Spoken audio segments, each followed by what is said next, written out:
Assalamualaikum warahmatullahi wabarakatuh. Selamat pagi, mahasiswa sekalian. Hari ini kita akan mempelajari adaptasi spesies dan spesiasi di dalam evolusi di dalam kuliah ke-7. Jadi kita memahami bahwa sesungguhnya spesies itu semua tergantung dengan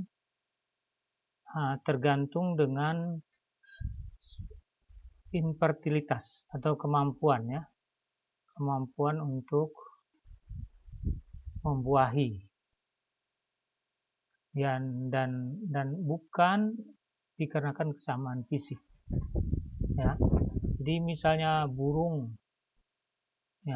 meadowlark dan meadowlark di timur dan di barat itu sama bentuk dan warnanya, tetapi bunyi nyanyiannya berbeda ya, sehingga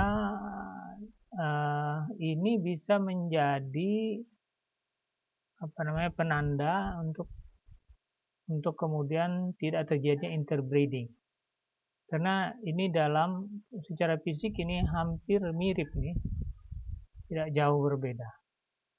Nah, terbalik dengan manusia, yaitu manusia itu sungguh bermacam ragam ya. Nih, ada yang hitam, ada yang kulit langsat, ada yang putih, ada yang hitam sekali, ada yang sawo matang. Ya, walaupun manusia bermacam-macam kulit dan warnanya, tetapi berasal dari satu spesies dengan kemampuan saling membuahi. Also itu kita harus memahami mengenai konsep spesiasi di dalam biologi ini. Karena secara teori bahwa spesiasi ini bergantung dengan isolasi reproduksi, atau di mana setiap spesies itu mempunyai faktor pembatas atau barrier yang menghalangi terjadinya perkawinan atau kawin-mawin yang menghambat percampuran gen dengan spesies lain. Sebab itu kita sudah belajar dari minggu keempat tentang kuliah yang menjadikan spesiasi itu antara lain adanya isolasi wilayah dan lain-lain selama jutaan atau ratusan ribu tahun, sehingga hal tersebut menjadi suatu spesies yang berbeda. Ini kita lihat ya, ini Passeriformes. Ini hampir sama sebenarnya. Ya, ini satu genus ya, satu bangsa Passeriformes, tetapi terjadi spesiasi ya. Ini burung-burung berkicau semua ini. Itu semua burung berkicau, dan kita lihat bentuk morfologinya kemudian berbeda-beda. Tetapi ada juga secara morfologi mereka hampir sama, tetapi bukan satu spesies yang bisa saling membuahi karena kemungkinan ada perilaku yang berbeda. Nah, sekarang kita pelajari tentang mekanisme isolasi atau pembatas reproduksi. Nanti ada dua kriteria tentang pembatas ini. Yang pertama adalah pembatas prazigotik. Ada pembatas prazigotik, artinya sebelum terjadinya zigot. Nah, nanti akan saya jelaskan juga nanti pasca zigotik. Pasca zigotik yaitu terjadinya isolasi reproduksi yang diakibatkan oleh tidak adanya pembuahan setelah terbentuknya zigot. Nah, kalau ini sebelum terbentuknya zigot ya. Jadi penghalang perkawinan antar spesies merintangi pembuahan telur jika ada anggota spesies yang berbeda yang berusaha untuk saling mengawini. Nah, yang pertama ini dalam prazigotik ini, yang pertama adanya isolasi habitat. Ya. Walaupun dua spesies hidup dalam habitat yang berbeda, ya, walaupun dia spesiesnya hampir mirip, sama, dan dia mungkin bisa membuahi, tetapi habitatnya berbeda, maka dia tidak akan terjadi pembuahan. Ya, misalnya ular garter yang ada di air dan di darat, satu di air, satu di darat, atau parasit yang inang dari inang tumbuhan yang berbeda, ya. Jadi ini juga menjadi habitat, pemisah habitat yang menyebabkan dua spesies itu tidak bisa bertemu. Isolasi habitat. Yang kedua, isolasi perilaku. Ini tadi meadowlark. Nanti gambarnya kita tunjukkan, tapi kalau kita mau lihat kembali, ini gambar burungnya. Ini spesies yang berbeda, ya, spesies yang hampir sama, ya. Hampir sama, tetapi dia mempunyai perilaku berbeda, yang barat dan timur. Nah, ini karena adanya isu isolasi perilaku yang kompleks untuk menjadi pembatas reproduksi yang penting bagi hewan, sehingga sangat dekat hubungan kekerabatannya, tetapi karena kicaunya berbeda dan sebarannya berbeda, walaupun sebarannya tumpang tindih tapi kicauannya berbeda, maka dia tidak akan terjadi inbreeding atau kawin. Yang ketiga adalah isolasi temporal. Ini dua spesies yang kawin pada waktu berbeda, hari, musim, dan tahun, sehingga gametnya tidak akan bercampur. Misalnya di sigung di barat tumpang tindih dengan sigung di timur. Ini bangsa musang, ya, yang kawinnya berbeda di barat di musim panas, di barat di musim panas, dan di timur di musim dingin. Nah, ini tadi ada contoh-contoh mengenai pembatas, ya, pembatas prazigotik, ya, pembatas prazigotik, atau bisa juga prezygotik. Nah, ini kalau ini temporal tadi, ya, kemudian ini behavior, meadowlark itu tadi. Ini kemudian ini ada mechanical, ya, nanti ada mechanical, dan juga ada barrier. Ya, sehingga sebelum terbentuknya zigot dia tidak bisa terbentuk. Kalau ini secara mekanikal Anda bisa lihat nanti dalam contohnya adalah dua jenis siput yang bagian kiri ini, ya, tidak bisa bertemu, ya, dengan ini karena secara fisik dia berbeda tempat reproduksinya ini, ya, berbeda, sehingga tidak akan bisa bertemu kalau terjadi pembuahan atau tidak terjadi pembuahan. Nah, ini tadi yang mekanis dari contohnya yang siput tadi, tapi juga ada spesies yang berkerabat dekat gagal melakukan perkawinan karena anatomi alat kelamin yang berbeda, ya. Nah, ini pula yang bisa kita lihat bahwa ada anatomi bunga yang diadaptasi oleh pollinators tertentu yang memindahkan serbuk sari hanya di anak tumbuhan dan spesies yang sama. Jadi, kalau misalnya spesiesnya berbeda dan posisi dari pollinatornya ini, kaki-kakinya itu berbeda, tidak akan terjadi penyerbukan, pemindahan putik ke benang sari. Yang selanjutnya adalah isolasi gametik yang terjadi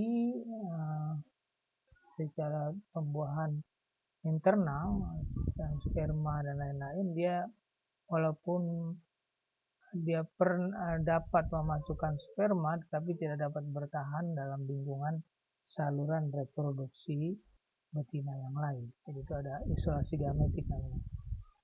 Gametnya udah terisolasi karena gitu, adanya molekul yang spesifik pada lapisan telur yang hanya menempel ke molekul yang komplementer pada sperma yang sama. Jadi dia tidak kalau tidak ada komplementer, dia akan terjadi barrier seperti halnya ini ilustrasi selanjutnya. Nah, kemudian ada pembatas barrier atau barrier pasca zigotik. Ya.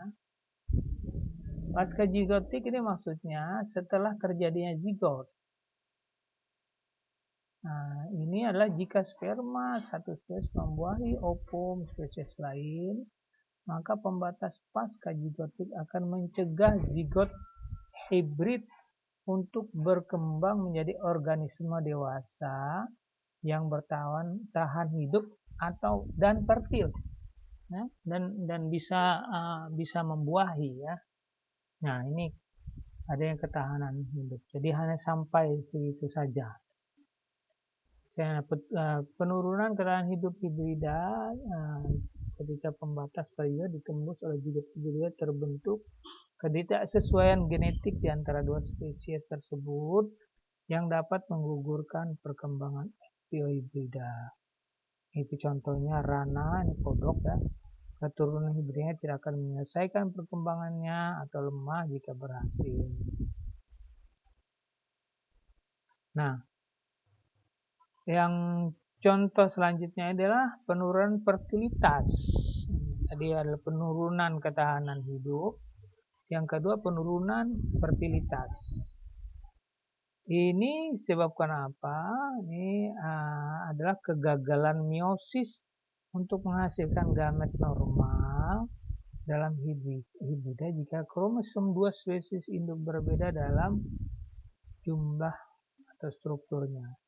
Jadi hibrida yang terjadi pada peranakan kuda dan keledai ini akan steril, itu namanya mule ini. Ini ya. Ini merupakan contoh mule, keturunan kuda tapi dia sebenarnya peranakan dengan keledai. Ya, penurunan fertilitas ya, hibrid. Ya, dia bisa sampai dewasa bahkan, tetapi fertilitasnya tidak sempurna, ya, tidak akan bisa dapat menurunkan dengan baik. Kemudian ada perusakan hibrida. Perusakan hibrida ini disebabkan hibrida 1 fertil dan hibrida 2 steril. Misalnya dari kapas yang berbeda, satu hibrida fertil dan satu hibrida steril. Jadi tidak akan terjadi keturunan karena ada pembatas pasca zigotik. Nah, ini adalah ilustrasi dari bagaimana reproduksi itu diisolasi atau dihambat secara sebelum zigot, ya. Ini pada kodok dan juga pada temporal, ya.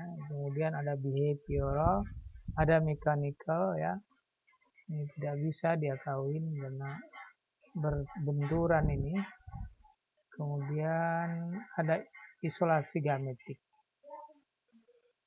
Kemudian ada secara pasca zigotik, ini kesimpulannya adalah dua spesies yang biasanya sama sekali berbeda dan walaupun terjadi reseptansi terhadap sperma dan telur dan kemudian dia membuahkan, tapi dia terjadi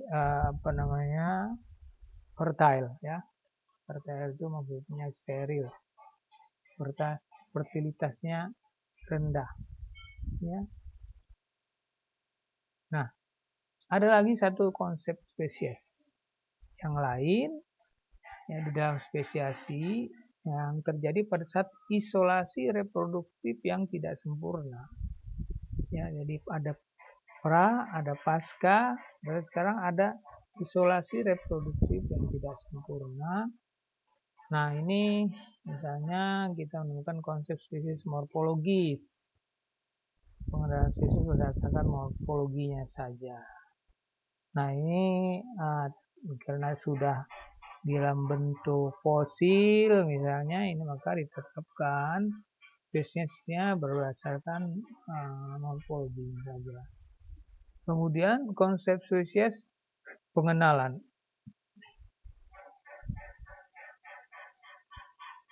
Ini kumpulan sifat molekul, morfologi, dan perilaku dan ciri unik dipengaruhi oleh seleksi alam untuk memaksimalkan keberhasilan perkawinan hanya pada reproduksi sosial. Reproduksi seksual misalnya pada Galapagos, primata kecil nocturnal yang menyuarakan panggilan khusus untuk pasangannya. Jadi spesiesnya spesies pengenalan, ya, dengan adanya perilaku. Ini contohnya Galapagos babies, ini semacam tarsius, tapi ditemukan di Amazon. Konsep spesiasi kohesi yaitu mekanisme yang mempertahankan spesiesnya sebagai bentuk fenotip tersendiri yang dapat sebagai bentuk pembatas reproduksi. Misalnya hibrida fertil atau jagung. Lalu ada konsep ekologis yang yaitu spesies yang tinggal di relungnya masing-masing karena keunikan peran mereka di relung tersebut. Dan membedakan dengan spesies yang lain yang tentu saja di luar ya relung ekologi tersebut. Ya. Kemudian konsep evolusioner. Konsep spesies evolusioner ini adalah hasil melalui jalur evolusi dengan identitas unik mereka masing-masing dan terpisah dalam lingkungan. Jalur evolusi seleksi hanyutan genetik dan mutasi menghasilkan perubahan dalam frekuensi alel. Nah, konsep spesies biologis ini dengan pembatas reproduksi tidak berlaku bagi organisme yang bereproduksi secara aseksual, misalnya prokaryotik, fungi, protista. Di mana kemudian tidak berlaku juga di mana garis keturunan yang berbeda menghasilkan klon yang secara genetik mewakili hanya satu individu. Jadi klon tidak berlaku. Nah, organisme aseksual dari kelompok spesies dan cara pengelompokan klon yang memiliki ciri biokimia struktur yang sama. Ini adalah 6 dasar teori tentang konsep spesies. Yang pertama konsep biologis, kedua konsep morfologis, ketiga konsep pengenalan, keempat konsep kohesi, kelima konsep ekologis, dan konsep evolusioner. Ini proses ekologi spesies, kemarin sudah diberikan sedikit. Spesiasi dapat memakan waktu yang lambat, nergega atau gradual, dan merupakan akumulasi berbeda fenotip yang berbeda sepanjang waktu atau perubahan fenotip konstan dalam periode yang panjang atau punctuated equilibrium.